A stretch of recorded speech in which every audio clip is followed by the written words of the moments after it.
ഇന്ന് ഈ അവസാന ദിവസത്തിൽ നമ്മളിൽ പരിശുദ്ധാത്മാവിൻ്റെ വലിയ ഒരു അഭിഷേകത്തിന് വേണ്ടി നമ്മൾ ദാഹിക്കുകയാണ്.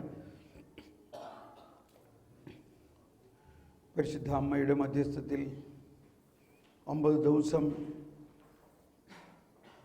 ആ മാളിക മുറിയിൽ അവർ ഒരുമിച്ചിരുന്ന് പ്രാർത്ഥനാപൂർവം അവർക്കും ലോകത്തിനും വേണ്ടി മുഴുവൻ പ്രാർത്ഥിക്കുകയും ദൈവത്തിൻ്റെ വിസ്മയനീയമായ കാര്യങ്ങൾ അവർ പഠിക്കുകയും എല്ലാം ചെയ്ത ആ 9 ദിവസത്തിൻ്റെ അനുഭവം, അതുപോലെ തന്നെ മാതാവിനോടൊപ്പമായിരുന്നു കൊണ്ട് ദൈവത്തിൻ്റെ വചനവും ദൈവിക രഹസ്യങ്ങളും ധ്യാനിക്കുകയും നമ്മളെ തന്നെ വിശുദ്ധീകരിക്കുന്നതിന് എല്ലാ ദിവസവും വിശുദ്ധ കുർബാനയും അതതിൻ്റെ ഏറ്റവും ആഘോഷകരമായ അനുഭവത്തിൽ നമ്മൾ ദൈവമേ നമുക്ക് കിട്ടിയ ഈ പുതുവീഞ്ഞ് ഞങ്ങളിൽ നിറഞ്ഞു കവിഞ്ഞ് ലോകം മുഴുവനിലേക്കും ഒഴുകുന്നതിന് ഞങ്ങൾ പ്രാർത്ഥിക്കുന്നു.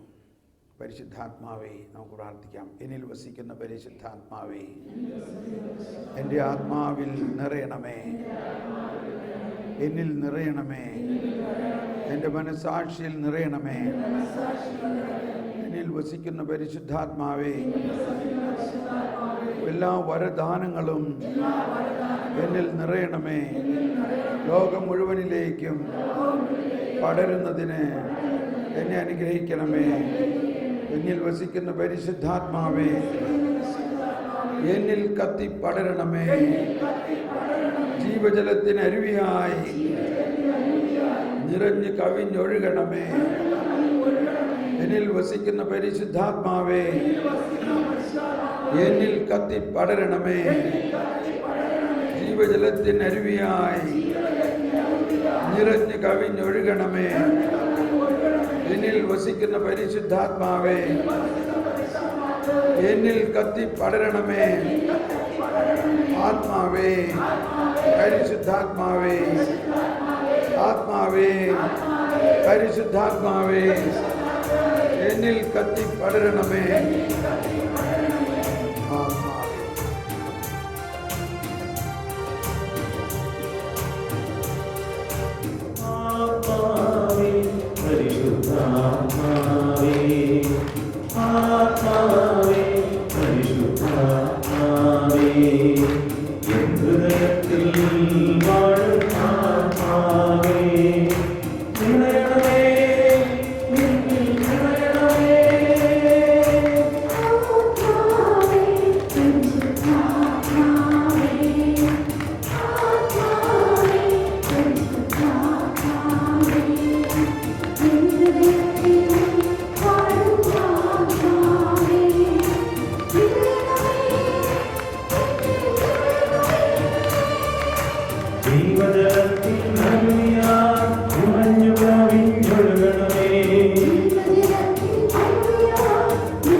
എഴുന്നേറ്റ് പാടാം.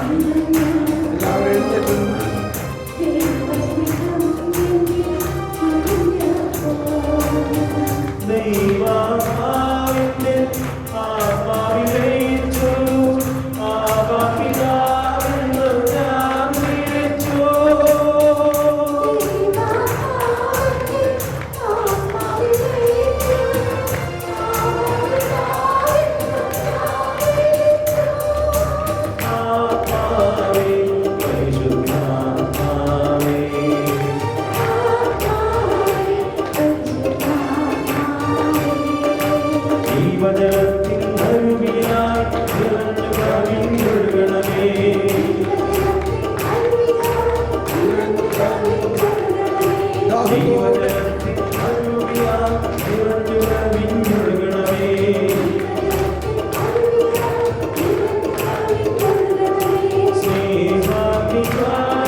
നൽകണമേ, ജ്ഞാനത്താൽ നിറയ്ക്കണമേ. വിശ്വാസം നൽകണമേ, വിശ്വാസം നൽകണമേ.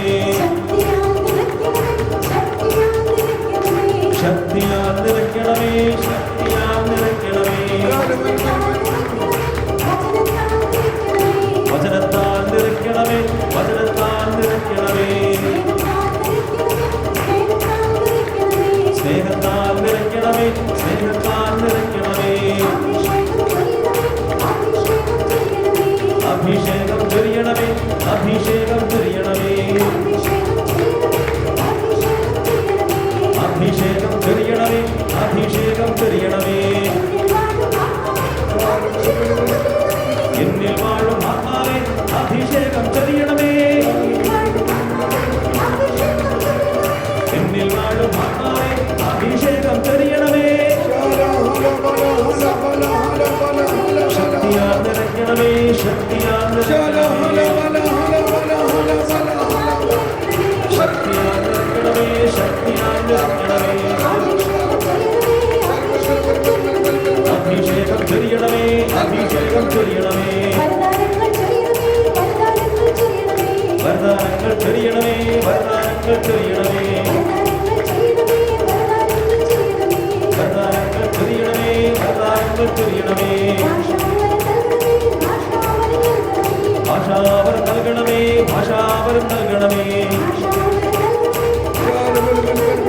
ഭാഷാവരം നൽകണമേ, ഭാഷാവരം നൽകണമേ.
തുറക്കണമേ, യേശുവിന്റെ നാമത്തിൽ എല്ലാ വരദാനങ്ങളും തുറക്കപ്പെടണമേ.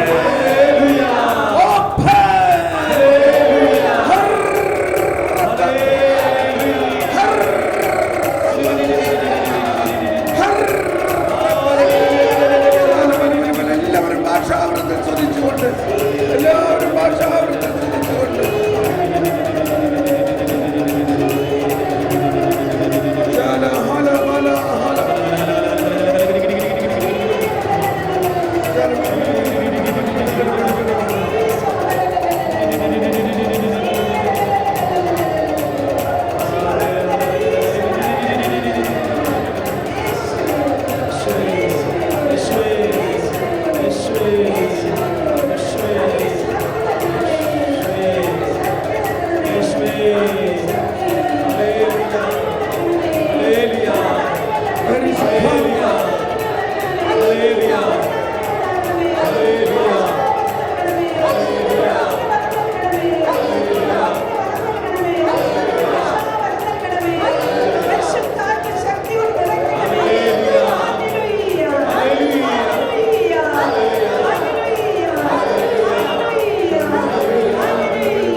ഭാഷാപരത്തിൽ പ്രാർത്ഥിച്ചുകൊണ്ട് എല്ലാവരും ഭാഷാപരത്തിൽ പ്രാർത്ഥിച്ചുകൊണ്ട്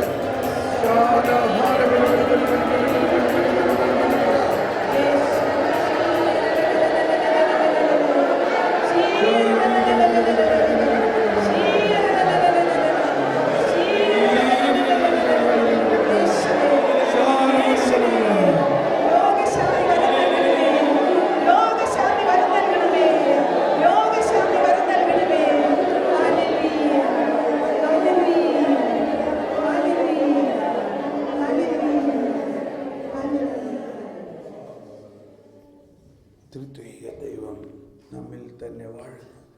നമ്മിൽ വസിക്കുന്ന ത്രിത്വൈക ദൈവം എല്ലാ വരദാനങ്ങളും നിറഞ്ഞുകൊണ്ടാണ് നമ്മിൽ വസിക്കുന്നതെന്ന് ഓർത്ത്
പ്രൈസ് ദി ലോർഡ്. അങ്ങനെ നമ്മൾ ഈ ധ്യാനത്തിൻ്റെ അവസാന നിമിഷങ്ങളിലേക്ക് വന്നിരിക്കുകയാണ്.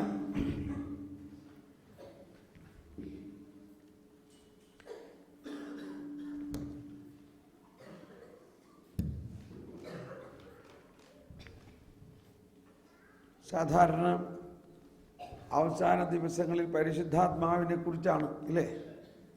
പക്ഷെ നമ്മളെ സംബന്ധിച്ച് ആദ്യ ദിവസം മുതലേ നമ്മൾ എല്ലാ ദിവസവും പരിശുദ്ധാത്മാവിനെ കുറിച്ചും പരിശുദ്ധാത്മാവ് നമ്മിൽ വസിക്കുന്നു എന്നതിനെ കുറിച്ചുമാണ്.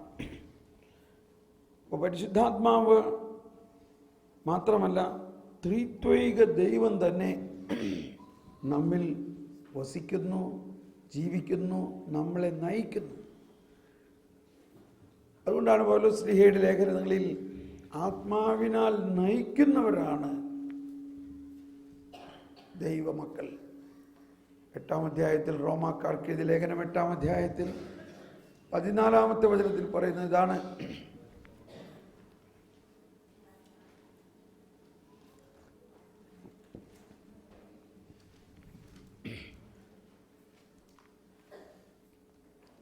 ദൈവാത്മാവിനാൽ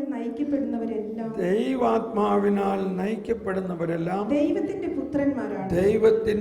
പുത്രന്മാരാണ്. ഒന്നെല്ലാവരും ഒന്നേറ്റ് പറഞ്ഞേ.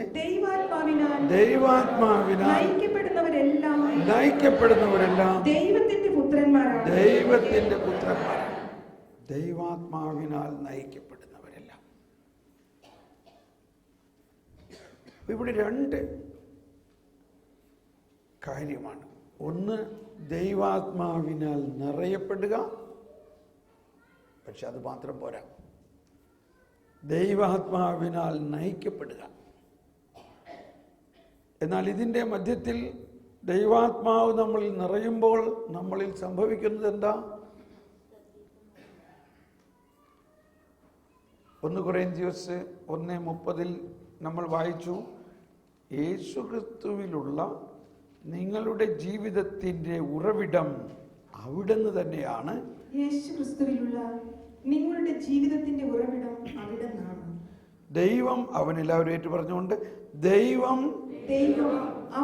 അവനെ നമുക്ക് ജ്ഞാനവും നീതിയും വിശുദ്ധീകരണവും പരിത്രാണവും ആക്കിയിരിക്കുന്നു. ഈ 4 കാര്യങ്ങളാണ്. എന്നാൽ ഇത് 4 യേശുക്രിസ്തുവിലുള്ള നമ്മുടെ ജീവിതത്തിൻ്റെ ഉറവിടമാണ്. യേശു തന്നെയാണ് ഇത് നമ്മൾ പ്രവർത്തിക്കുന്നത്. എന്നാൽ അത് പരിശുദ്ധാത്മാവിലൂടെയാണ് ഇത് പ്രവർത്തിക്കുന്നത്. പരിശുദ്ധാത്മാവിനെ നമുക്ക് നൽകിയിരിക്കുന്നതിലൂടെ ജ്ഞാനവും നീതിയും പരിത്രാണവും വിശുദ്ധീകരണവും പരിത്രാണവും. കാറ്റഗിസത്തിൽ നമ്മൾ ദൈവനീതിയെക്കുറിച്ച് 1992 നമ്മൾ മനസ്സിലാക്കി. എന്നാൽ അതിന് ശേഷം പറഞ്ഞിരിക്കുന്നത് പരിശുദ്ധാത്മാവിൻ്റെ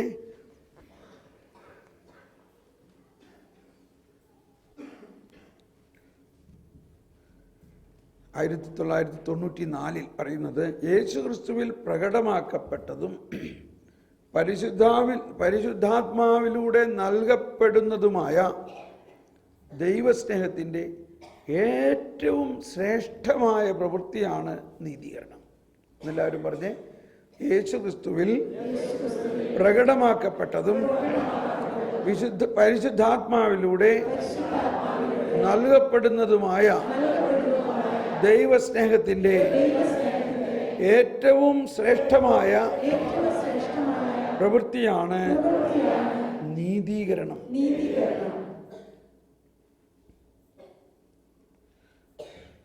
ദുഷ്ടന്മാരുടെ നീതീകരണം ആകാശത്തിൻ്റെയും ഭൂമിയുടെയും സൃഷ്ടികർമ്മത്തേക്കാൾ വലിയ പ്രവൃത്തിയാണെന്ന് വിശുദ്ധ അഗസ്തീനോസ് പറയുകയാണ്. ദുഷ്ടന്മാരുടെ നീതീകരണം, അത് തിന്മ ചെയ്ത് ഘോരമായ പാപത്തിൽ വസിക്കുന്നവരാണെങ്കിലും അവരെ ദൈവം നീതീകരിക്കുന്നു. ദൈവം വന്നിരിക്കുന്നത് അവരെ രക്ഷിക്കാനും അവരുടെ പാപങ്ങൾ ഏറ്റെടുക്കാനും അവരെ വിശുദ്ധീകരിക്കാനും അവരെ ശക്തീകരിക്കാനും അവരെ മഹത്വീകരിക്കാനും. ഒരു വചനം കൂടി എടുക്കാം. റോമാക്കാർക്ക് എഴുതിയ ലേഖനം 8-ാം അധ്യായം 29-30 വചനം എടുത്തു വയ്ക്കുക, പിന്നെ വായിക്കാം.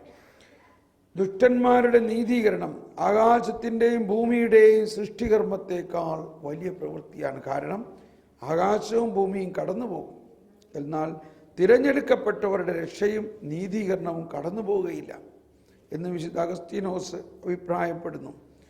പാപികളുടെ നീതീകരണം നീതിയിലുള്ള മാലാഖമാരുടെ സൃഷ്ടിയെയും അതിശയിക്കുന്നു. കാരണം അത് കൂടുതൽ വലിയ കാരുണ്യത്തിന് സാക്ഷി നൽകുന്നുവെന്ന് അദ്ദേഹം അഭിപ്രായപ്പെടുന്നു.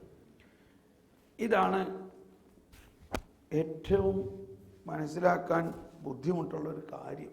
പ്രത്യേകിച്ച് നമ്മൾ ഇക്കാലമത്രയും ദൈവത്തിൻ്റെ ആ നീതീകരണത്തെക്കുറിച്ച് വലിയ അറിവില്ലാതെ ദൈവത്തിൻ്റെ അനന്തമായ കരുണയെക്കുറിച്ച്, ആ കരുണക്കൊന്ത ചിലുണ്ട്.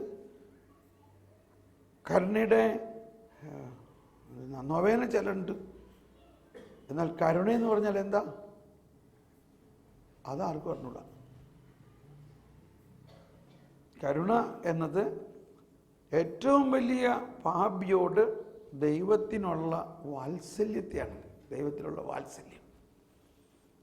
കരുണ എന്ന് പറയുന്നത് ഏറ്റവും വലിയ പാപിയോട് ദൈവത്തിന് ഉള്ള സ്നേഹമാണ് കരുണ. അപ്പോൾ ആ സുവിശേഷ ഭാഗ്യങ്ങളിലാണ് ഇതിൻ്റെ എല്ലാം വലിയ രഹസ്യം. 10 കൽപ്പനകളിനേക്കാൾ ഉപരി സുവിശേഷ ഭാഗ്യങ്ങൾ. 10 കൽപ്പനകളിലേക്കാൾ ഉപരി എന്ന് പറയുമ്പോൾ കൽപ്പനകൾ പാലിക്കേണ്ട എന്നല്ല പറയുന്നത്. കൽപ്പനകൾ നമ്മളെ നിയമത്തിനെ ചട്ടപ്പടി അനുസരിക്കാൻ പഠിപ്പിക്കുന്നു, നിയമം എന്താണെന്ന് മനസ്സിലാക്കാൻ. എന്നാൽ അതിനപ്പുറത്ത് ഒരു കാര്യമാണ് ഈശോ വന്നിട്ട് പറഞ്ഞ കാര്യങ്ങൾ. എന്താണ് സുവിശേഷ ഭാഗ്യങ്ങൾ? ഒരു മിനിറ്റ്, അതിനു മുമ്പ് ഈ റോമർ 8:29-30 വായിക്കാം. അവിടുന്ന് മുൻകൂട്ടി അറിഞ്ഞവരെ, അവിടുന്ന് മുൻകൂട്ടി അറിഞ്ഞവരെ, എല്ലാവരും കരം ഉയർത്തി ഏറ്റു പറഞ്ഞുകൊണ്ട്, അവിടുന്ന് മുൻകൂട്ടി അറിഞ്ഞവരെ തന്റെ പുത്രന്റെ സാദൃശ്യത്തോട് അനുരൂപരാക്കാൻ മുൻകൂട്ടി നിശ്ചയിക്കുകയും ഇത് തന്റെ പുത്രൻ അനേകം സഹോദരരിൽ ആദ്യജാതനാകുന്നതിന് മുൻകൂട്ടി നിശ്ചയിച്ചവരെ വിളിച്ചവരെ നീതീകരിച്ചവരെ മഹത്വപ്പെടുത്തി. അപ്പം നമ്മുടെ വിശ്വാസത്തിൽ നമ്മൾ വളരുമ്പോൾ നമ്മൾ മനസ്സിലാക്കേണ്ടത് ദൈവത്തിൻ്റെ അപരിമേയമായ ശക്തി വിശ്വാസികളായ നമ്മിലേക്ക് ഒഴുകുന്നത് നമ്മളെ വിശുദ്ധീകരിക്കുന്നതിനും നീതീകരിക്കുന്നതിനും മഹത്വീകരിക്കുന്നതിനും വേണ്ടിയാണ്. മഹത്വീകരണം.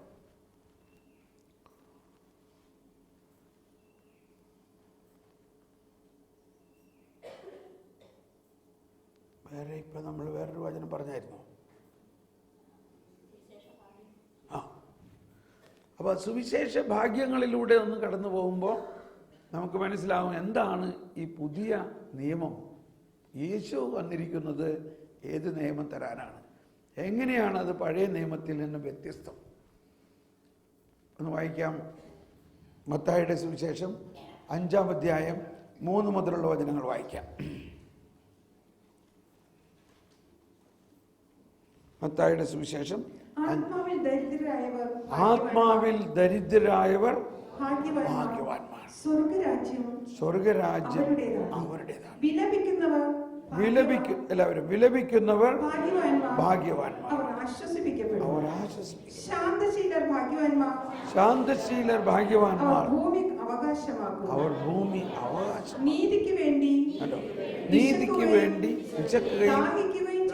ദാഹിക്കുകയും ചെയ്യുന്നവർ ഭാഗ്യവാന്മാർ, അവർക്ക് സംതൃപ്തി ലഭിക്കും. കരുണയുള്ളവർ ഭാഗ്യവാന്മാർ, അവർക്ക് കരുണ ലഭിക്കും. ഹൃദയശുദ്ധിയുള്ളവർ ഭാഗ്യവാന്മാർ, ദൈവത്തെ കാണും. അവർ ദൈവത്തെ. സമാധാനം സ്ഥാപിക്കുന്നവർ ഭാഗ്യവാന്മാർ, അവർ ദൈവപുത്രന്മാരാണെന്ന് വിളിക്കപ്പെടും. നീതിക്ക് വേണ്ടി പീഡനം ഏൽക്കുന്നവർ ഭാഗ്യവാന്മാർ, സ്വർഗരാജ്യം അവരുടേതാണ്. എന്നെ പ്രതി മനുഷ്യർ നിങ്ങളെ അവഹേളിക്കുകയും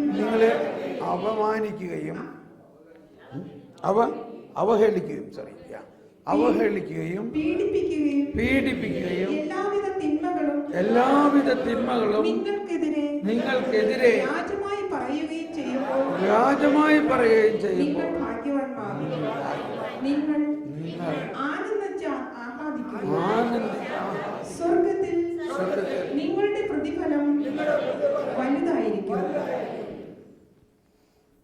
ഇതാണ് ഏറ്റവും വലിയ സുവിശേഷ ഭാഗ്യം. ഏത് അവസാനം വായിച്ചത് എന്നെല്ലാവരും ഒന്ന് വായിച്ചത്. എന്നെ പ്രതി മനുഷ്യർ നിങ്ങളെ അവഹേളിക്കുകയും പീഡിപ്പിക്കുകയും എല്ലാവിധ തിന്മകളും നിങ്ങൾക്കെതിരെ വ്യാജമായി പറയുകയും ചെയ്യുമ്പോൾ നിങ്ങൾ ഭാഗ്യവാൻ. നിങ്ങൾ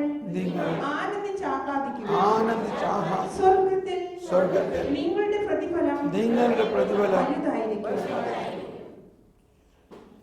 അപ്പൊ ഈ സുവിശേഷ ഭാഗ്യങ്ങളിൽ നമ്മൾ കണ്ടു ആത്മാവിൽ ദാരിദ്ര്യം. നമ്മുടെ ആത്മാവ് ദൈവം വസിക്കണമെങ്കിൽ നമ്മുടെ ആത്മാവിൽ വേറൊന്നും ഉണ്ടായിരിക്കരുത്. നമ്മളുടെ തന്നെ സ്വന്തം ആഗ്രഹങ്ങളോ മറ്റൊന്നുമോ ഉണ്ടായിരിക്കരുത്. അപ്പോൾ ദൈവം നമ്മളിൽ വസിക്കും. പിന്നെ പറയുന്നുണ്ട്, കരുണയുള്ളവർ ഭാഗ്യവാന്മാർ, അവർക്ക് കരുണ ലഭിക്കും. അപ്പോൾ നമ്മൾ മറ്റുള്ളവരോട് കരുണ,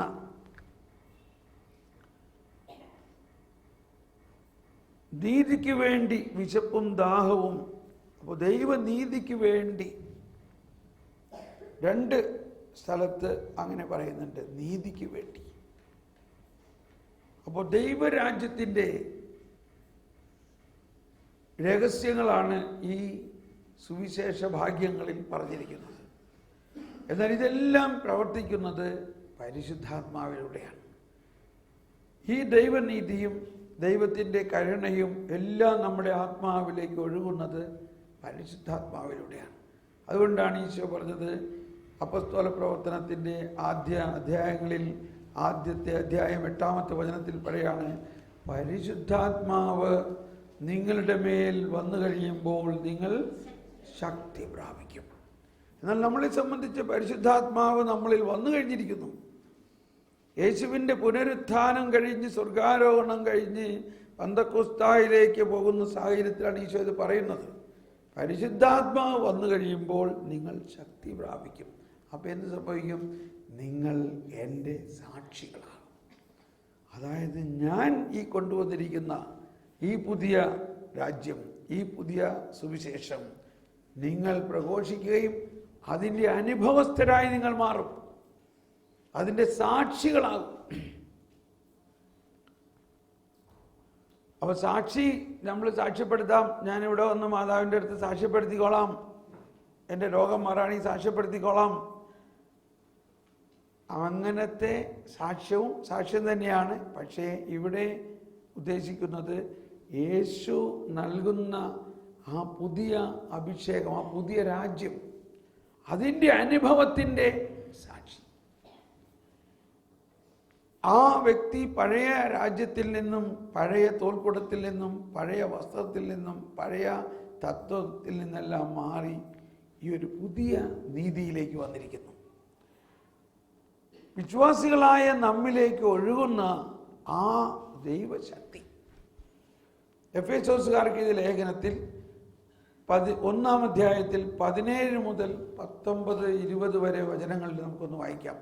എഫേസോസുകാർക്ക് എഴുതിയ ലേഖനം 1-ാം അധ്യായം 17 മുതൽ ഉള്ള വചനങ്ങളിൽ പറയുന്നത്, നമ്മുടെ കർത്താവായ യേശുക്രിസ്തുവിന്റെ ദൈവവും മഹത്വത്തിന്റെ പിതാവുമായവൻ ജ്ഞാനത്തിന്റെയും വെളിപാടിന്റെയും ആത്മാവിനെ നിങ്ങൾക്ക് പ്രദാനം ചെയ്തുകൊണ്ട് തന്നെക്കുറിച്ചുള്ള പൂർണ്ണമായ അറിവിലേക്ക് നിങ്ങളെ നയിക്കട്ടെ. ഏത് തരത്തിലുള്ള പ്രത്യാശയിലേക്കാണ് അവിടുന്ന് നിങ്ങളെ വിളിച്ചിരിക്കുന്നതെന്ന് അറിയാനും വിശുദ്ധർക്ക് അവകാശമായി അവിടുന്ന് വാഗ്ദാനം ചെയ്തിരിക്കുന്ന മഹത്വത്തിന്റെ സമൃദ്ധി മനസ്സിലാക്കാനും നിങ്ങളുടെ ആന്തരിക നേത്രങ്ങളെ അവിടുന്ന് പ്രകാശിപ്പിക്കട്ടെ. അതുവഴി അവന്റെ പ്രാഭവപൂർണമായ പ്രവർത്തനത്തിന് അനുസൃതമായി വിശ്വാസികളായ നമ്മിലേക്ക് പ്രവഹിക്കുന്ന അവന്റെ അപരിമേയമായ ശക്തിയുടെ മഹനീയത എത്രമാത്രമെന്ന് വ്യക്തമാകട്ടെ. ക്രിസ്തുവിനെ മരിച്ചവരിൽ നിന്ന് ഉയർപ്പിക്കുകയും സ്വർഗത്തിൽ അവിടുത്തെ വലത്തുവശത്ത് ഇരുത്തുകയും ചെയ്തപ്പോൾ അവനിൽ പ്രവർത്തിച്ചത് ഈ ശക്തിയാണ്. വല്ലതും മനസ്സിലായോ? മനസ്സിലായവർക്ക് അത് കണ്ടോ, എന്താ ഈ പറയുന്നത്? അതിൻ്റെ അവസാനത്തെ സെൻറ്റൻസ് മാത്രം ആദ്യം ഒന്ന് വായിച്ചേ. അവസാനത്തെ, ക്രിസ്തുവിനെ മരിച്ചവരിൽ നിന്ന് ഉയർപ്പിക്കുകയും സ്വർഗത്തിൽ, എല്ലാവരും കരമുയർത്തിയേറ്റ് പറഞ്ഞുകൊണ്ട്, ക്രിസ്തുവിനെ മരിച്ചവരിൽ നിന്ന് ഉയർപ്പിക്കുകയും സ്വർഗത്തിൽ അവിടുത്തെ വലതുവശത്ത് ഇരുത്തുകയും ചെയ്തപ്പോൾ അവനിൽ പ്രവർത്തിച്ചത് ഈ ശക്തിയാണ്. വിശ്വാസികളായ നമ്മിലേക്ക് ഒരു ശക്തി ഒഴുകുന്നു. വിശ്വാസികളായ നമ്മിലേക്ക് ദൈവം ഒരു ശക്തി ഒഴുകുന്നു. ആ ശക്തി എന്താണ്? ആദ്യം ആ ശക്തിയുടെ മഹനീയത എത്രത്തോളം ഉണ്ടെന്ന് ഞാനൊന്ന് വ്യക്തമാക്കട്ടെ. അവിടെ പോലെ ഒന്ന് വായിച്ചേ. ഈ ശക്തിയുടെ മഹനീയത അല്ലെ, ഈ 18 മുതൽ വായിച്ചേ. ഏത് തരത്തിലുള്ള പ്രത്യാശയിലേക്കാണ് അവിടുന്ന് നിങ്ങളെ വിളിച്ചിരിക്കുന്നതെന്നും അറിയാനും വിശുദ്ധർക്ക് അവകാശമായി അവിടുന്ന് വാഗ്ദാനം ചെയ്തിരിക്കുന്ന മഹത്വത്തിന്റെ സമൃദ്ധി